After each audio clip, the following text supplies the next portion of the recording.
Hello, everyone, and welcome to today's event. I'm going to start our event off with an opening prayer. So if everyone could bow their heads in silence, I will begin. Loving God, your words ring out from the mouths of prophets to speak the message of justice for your people. We gather to remember today one of your many prophets, Dr. Martin Luther King Jr. His message was to awaken an unjust world and to remind us that each of us are created in your image and that in all your people there is an essential dignity that calls us to lift each other up. We thank you for the life of Dr. Martin Luther King Jr., for his leadership in the struggle of justice for the African American community, and for the inspiration he gave to open the eyes and ears of a nation to your message of justice and equality. We pray that though Dr. King's voice was silenced, that the message and dream remain forever alive, never to be forgotten. We pray that the powerful message he preached will never be diminished, but will be a constant reminder of what the world has been called to be. We continue to pray that the call to bring about a world free from oppression and injustice be a vision forever before our eyes and written upon the heart of every man, woman, and child today and always. This we pray in your holy name. Amen.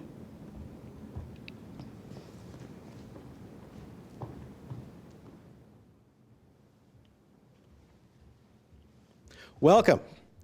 I'm so excited to be here today to celebrate Dr. Martin Luther King Jr. Now, while our celebration may look a little bit different, our commitment to diversity has remained unchanged. This commitment to our employees and patients is nothing new. It's ingrained in our mission and our values. It is everything we do and everything that we are. In 1933, when this country's lunch counters refused to serve Black people, our earlier sisters opened the first Catholic hospital for treating African Americans. That same hospital trained African American doctors and nurses who worked side by side with their white colleagues. Diversity and inclusion is a part of our history. It's also the key to our success in the future. We serve diverse communities, and our staff must reflect that diversity. Today, we'll be hearing from our Glee Choir, leaders and important voices that are committed to diversity, equality, and spreading awareness across our country.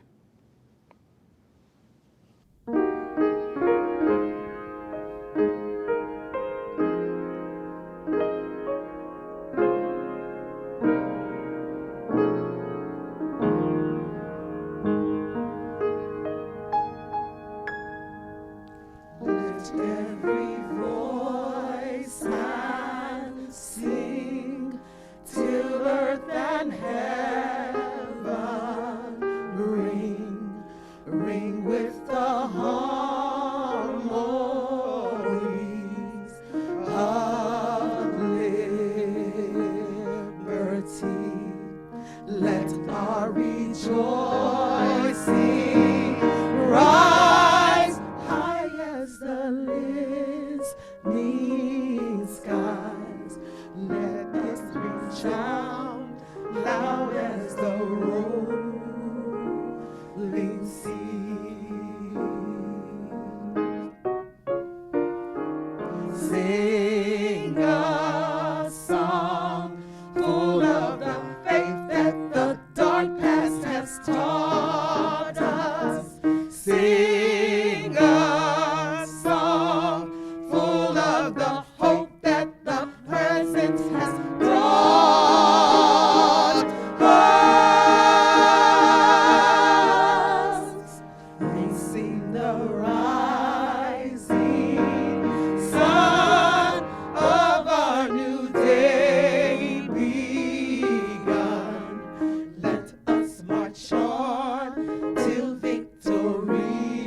All right. Thank you, SSM Health DePaul Hospital Glee Choir. Now please join me in welcoming Jakini Ingram. Born and raised in St. Louis, Jakini is a law student who has overcome adversity and strives to make a difference in our community.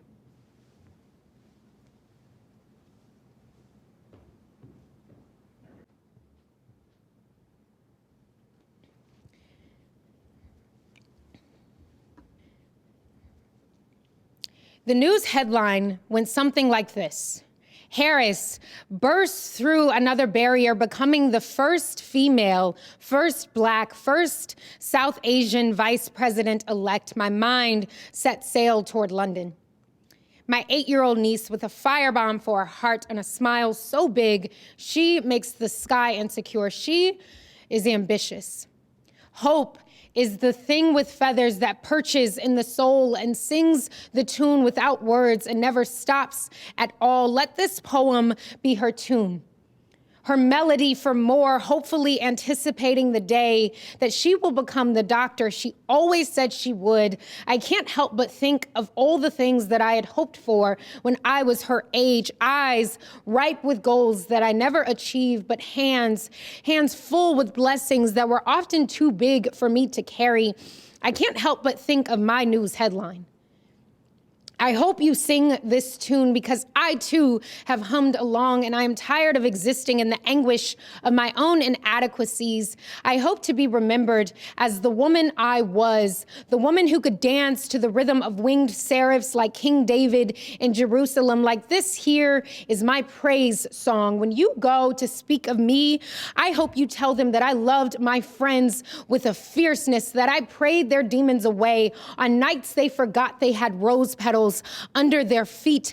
When you go to speak of me, I hope you tell them that I was a creator of art and that I worked hard enough for it to have mattered, that I was even here, that my legacy will be built on the tombstones bones of my ancestors' throne, that I allowed their sunlight to seep into my insides and I made museums over their memory. I hope you tell them that my heart is the size of a blue whale and that I etched pillars onto the souls of my loved ones, and I loved big, and I smiled pretty, and I turned my poetry into music to elevate the forgotten ones. I hope you tell them that I pray to God in 3 different languages just to make sure that he can hear me. I hope you tell them that I was a suitor of syntax and that I learned to be humble in the face of broken men. I hope you speak of me as though I am much more than just a mere human. I hope you tell them that I am Black. I hope you tell them that I am woman. I hope you tell them that I learned to be both in a world where I often felt invisible. I hope you tell them that I slung the weight of the world over my shoulders on nights where I could hardly stand myself, but I stood for you and for you and for you. I hope you tell them that I made up in my mind a long time ago that my legacy will not be built on what I've got. It will be built on what I've done. So when you are done telling them everything that I have told you, I hope you speak of me as one who could bear the anguish of my own inadequacies. Hope is the thing with feathers that perches in the soul and sings the tune without words and never stops at all. When the time comes for my news headline, play this tune. I hope you tell them that I could fly.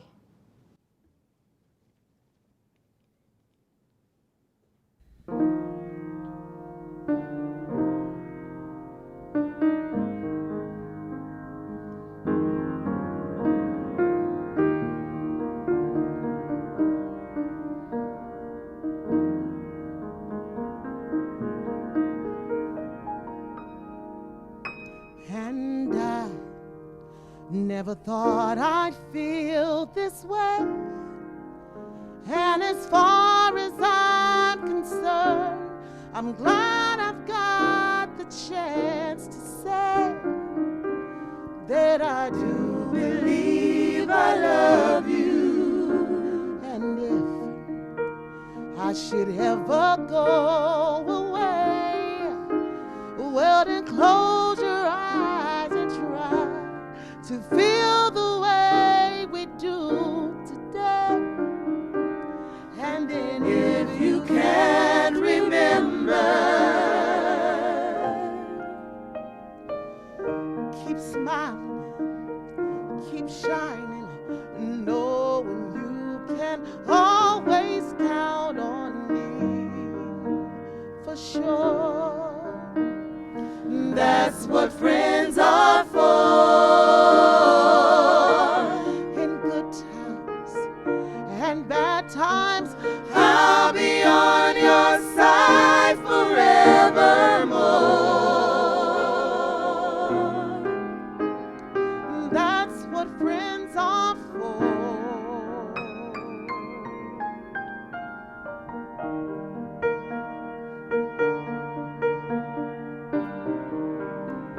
Well, you came and opened me, and now it's so much more I see. And so by the way, I thank you. Oh, and then for the times we were apart, well then close your eyes and know these words are coming from my heart. And if you can remember, Keep smiling, keep smiling, keep shining, knowing you can always count on me. For sure, yeah.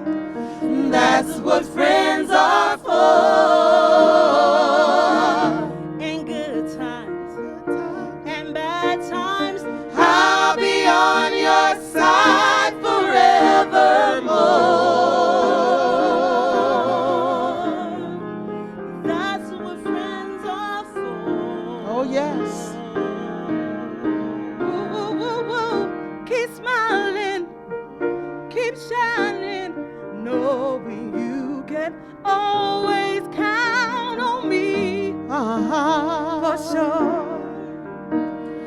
That's what friends are for. In good times and bad times, I'll be on your side forevermore. that's what friends are for.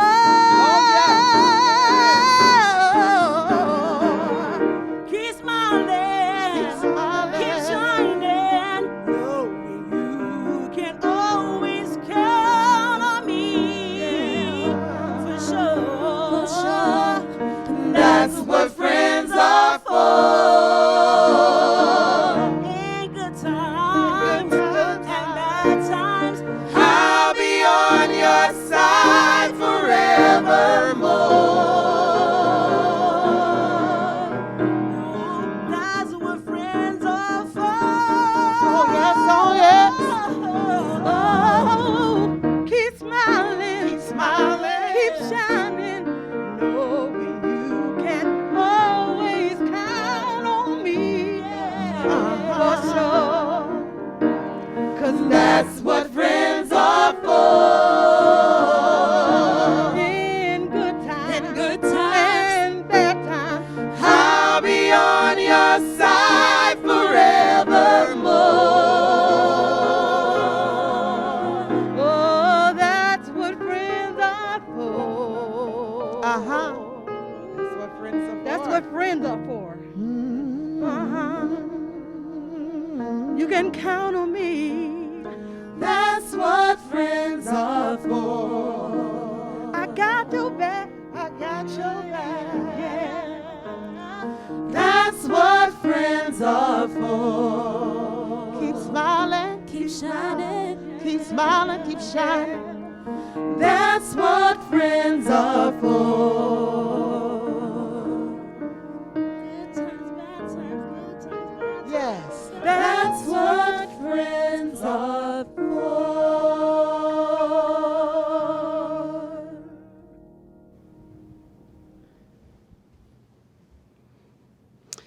This past year, our country faced much turmoil, but I'm reminded by the words that our choir just sung. Through good times, through bad times, I'll be by your side, that's for sure. That's what friends are for. Together, we deliver exceptional healthcare services. Racism is still a problem, and the issues of diversity, equality, and inclusion that were important in the 1960s are still at the forefront of our minds today. Joining us remotely, Dr. Lee Gunning Francis is the Vice President for Academic Affairs and Dean of the Faculty at Christian Theological Seminary in Indianapolis, Indiana. She is also the author of Ferguson and Faith, Sparking Leadership and Awakening Community. She interviewed more than 24 clergy and young activists who were actively involved in the movement for racial justice in Ferguson and beyond. We are privileged to have her here as we celebrate the life and legacy of Dr. Martin Luther King, Jr. Greetings. It is my joy and honor to be with you today as we celebrate the life and legacy of the Reverend Dr. Martin Luther King, Jr. To President Hawkins and all who work so diligently to make this day possible, I extend my sincere appreciation. For we know that those of you at SSM DePaul have been on the front lines of healthcare for the St. Louis region for a long time. I cannot imagine how much more difficult that work has been in the middle of a global pandemic. I hope that you are doing well and that you are caring for yourselves as you seek to provide so much needed care to so many others. In the year 1967, before Dr. King died, he wrote a book titled, Where Do We Go From Here? Chaos or Community?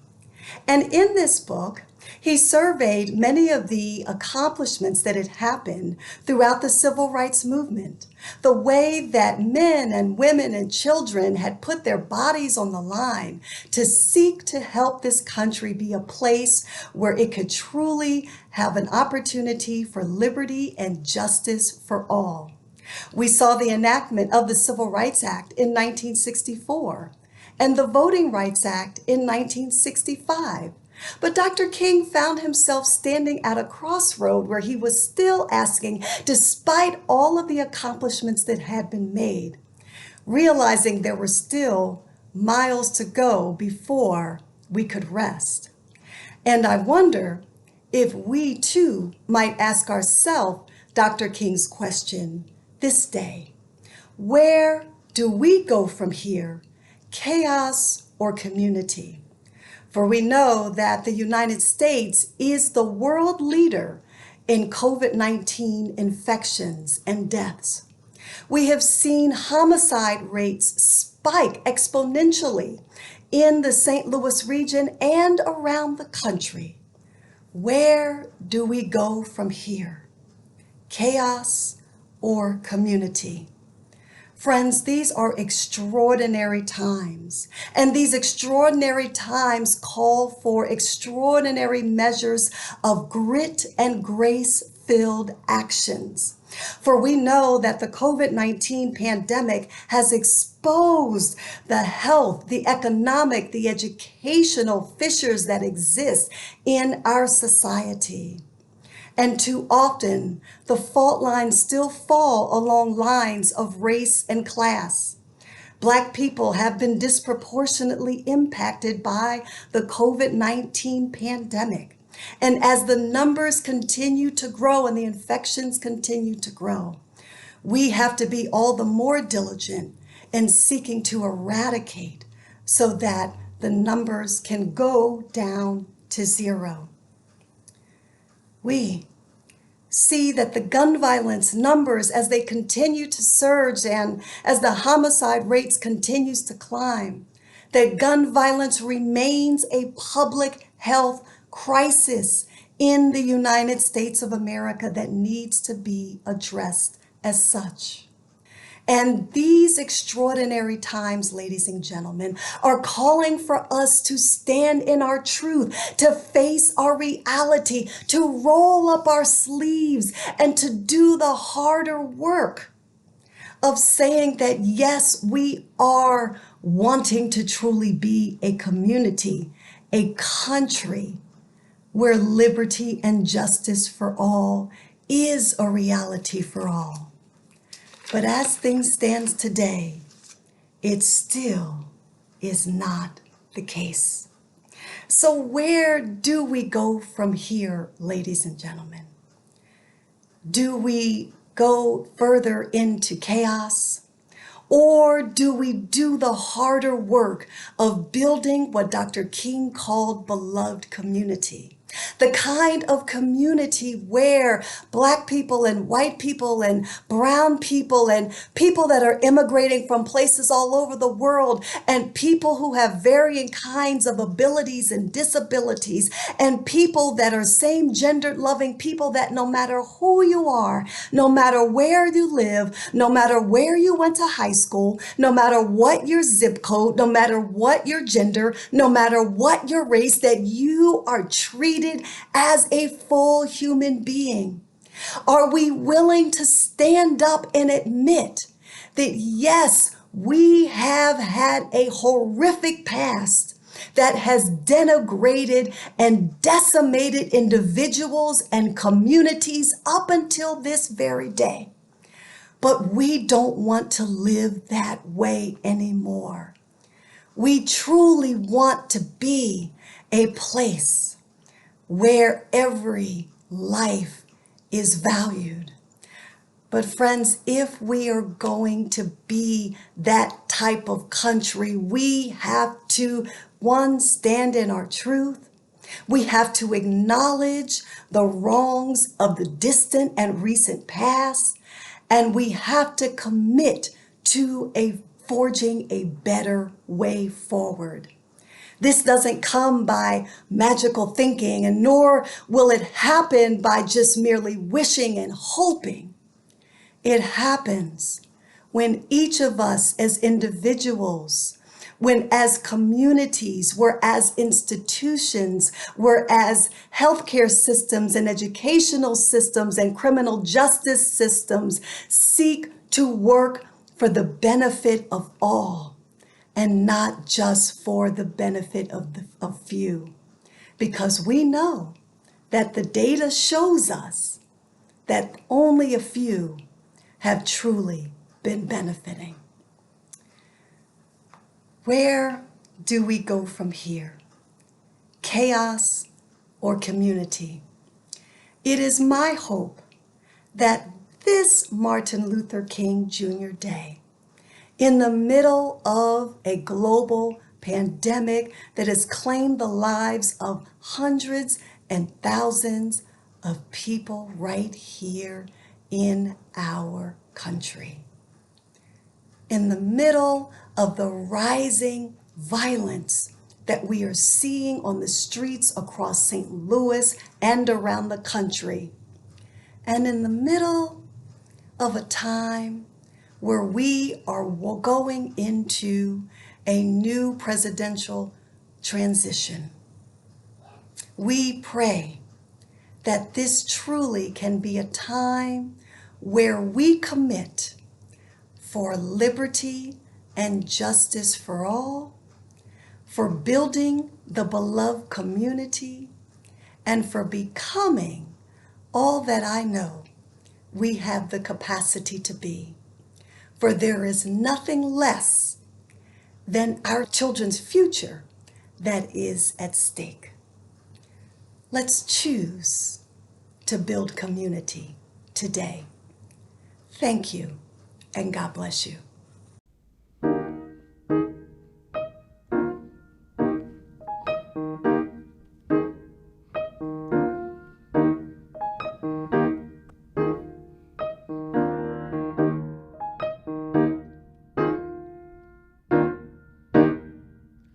People come, people go. Your life has been out of control. You're confused. Don't worry your soul. It will get better, better. It will get better, better. It will get better. God is in control.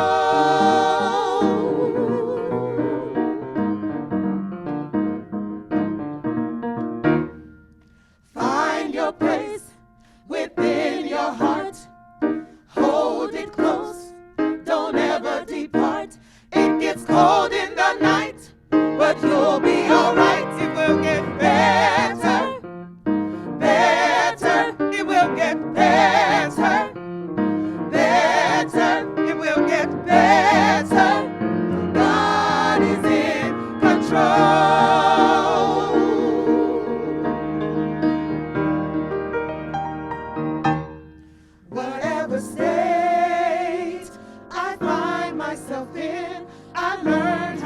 be secure, knowing that God will supply all my needs and He'll work things out for my good. It will get better, better. It will get better, better. It will get better, better. It will get better, better. It will get better, better. It will get better, better. It will get better.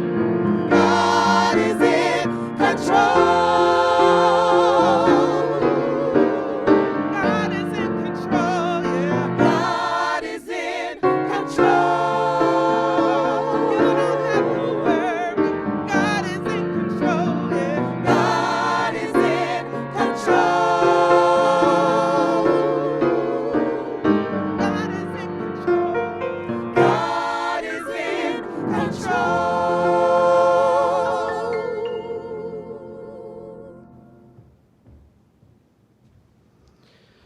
Wow, that was so powerful. I wonder what the late Martin Luther King Jr. would have to say about that today. Would he be frustrated and disgruntled? Surely not. I believe he would be inspired by the progress we have made and ready to roll up his sleeves and keep fighting until everyone can hold hands with each other and walk in victory, side by side. The Reverend once said that in the end, we are remembered not by the words of our enemies, but by the silence of our friends. In recent years, we have heard many people of all colors and backgrounds speak out against racism, both clear and less obvious forms of discrimination. For that, we are incredibly hopeful. Thank you.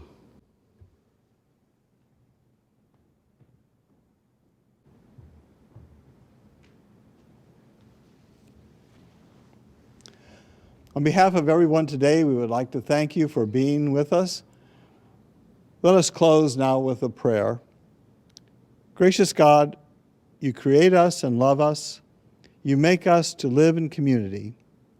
We thank you for Martin Luther King Jr. and all your children who have been filled with your vision for our lives and who have worked to bring your vision for the world into reality. Fill us with your vision. Guide us to live by your vision, working to build the beloved community where everyone is welcomed. All are valued, power is shared, privilege is no more, and all your children know wholeness and well-being. This we pray. Amen.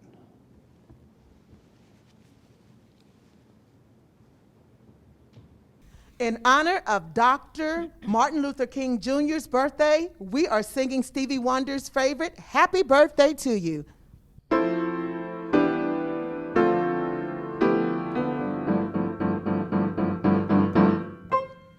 Happy birthday to ya. Happy birthday to ya. Happy birthday, happy birthday to ya. Happy birthday to ya. Happy birthday. Happy birthday.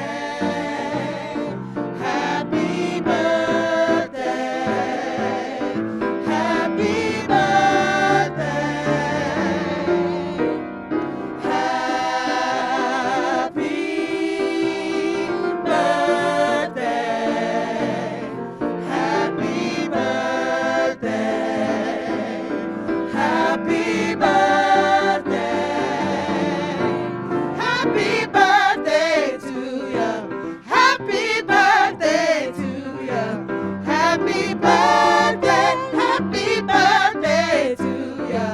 Happy birthday.